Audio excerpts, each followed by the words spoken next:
Today we're meeting new Councilman Daniel Dromm, newly elected to the 25th District, representing Jackson Heights, Elmhurst, Lefrak City, Corona, Rego Park, and Woodside, Queens. Welcome to WNYC. Thank you very much, Brian. It's great to be here. And I understand that you just had a news conference to announce that you've been made chair of the City Council Immigration Committee. Yeah, it's great. Congratulations, and what's the first order of business?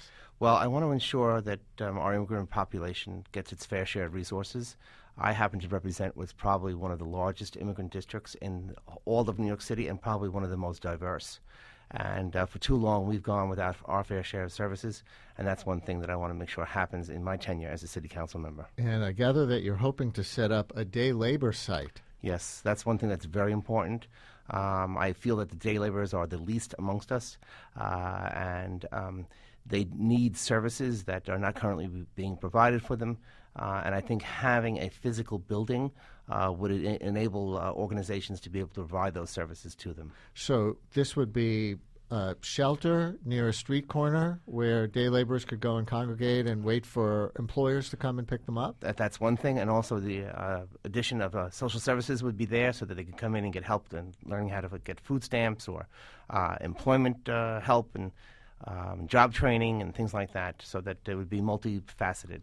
On Long Island, day labor sites have had mixed results, protecting the workers somewhat, but driving employers away who don't want to be seen as hiring illegal or potentially illegal workers. Are there workarounds to that stigma? Well, there are, and I think that something that we have to work on to make sure that everybody that's going to participate in the process feels safe, day laborers and the contractors, the employers as well.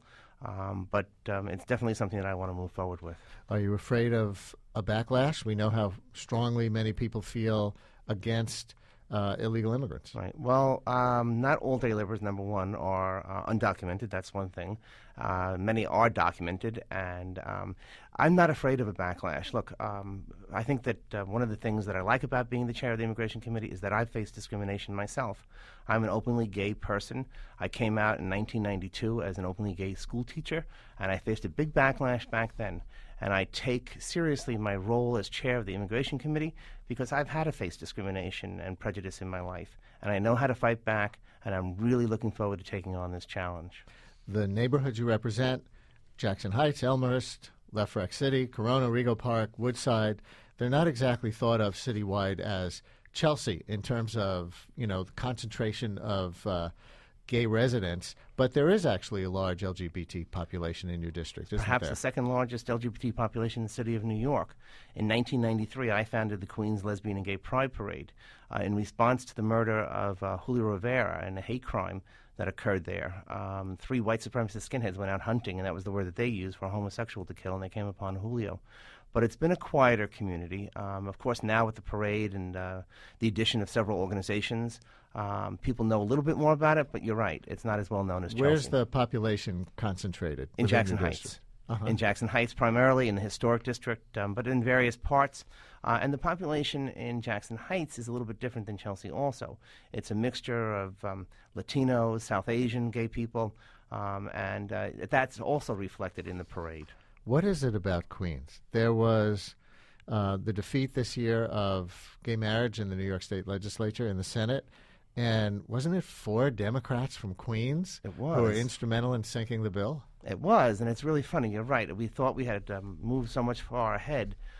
We had actually the second largest delegation of assembly members that voted for marriage equality, and then we were very surprised and very disappointed that a number of the senators turned their back on us and actually went against their word.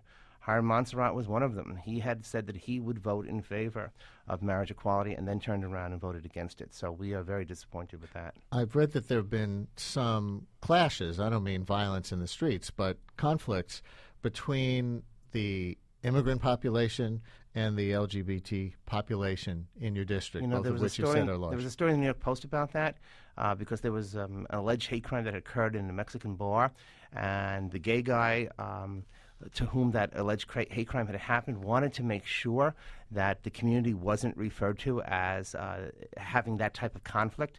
In fact, his partner is Mexican, and in a large part, that we are welcomed into the community. If you come to the Queens Lesbian and Gay Pride Parade, you will see it's a community-based parade, and people from all different nationalities come out to cheer us on. They bring their kids.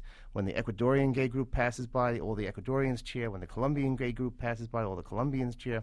So I like to dispel that myth a little bit. That's not really what the neighborhood is like. You beat an incumbent.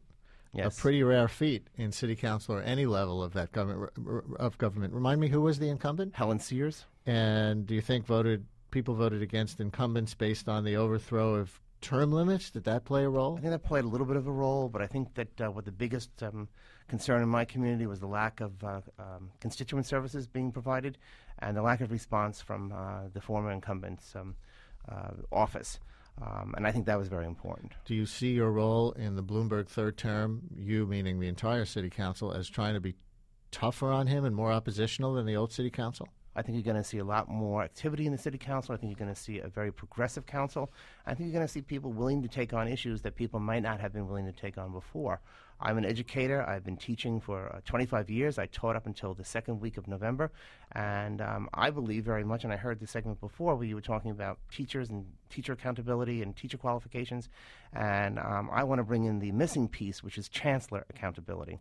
What resources, what materials, what supplies has the chancellor given to teachers to make them successful in the job that they're doing?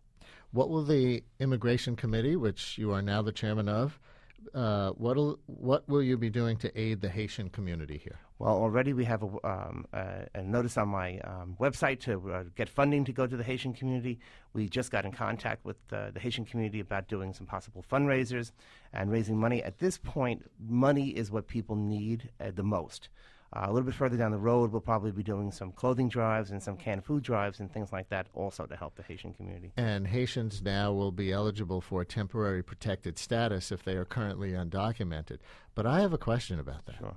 Why should an undocumented Haitian come out of the shadows and register for TPS, even though he or she could then work legally for the next 12 or 18 months? After that, the government knows who they are. They're registered with them. The TPS expires, if it does expire, and then they'll be deported?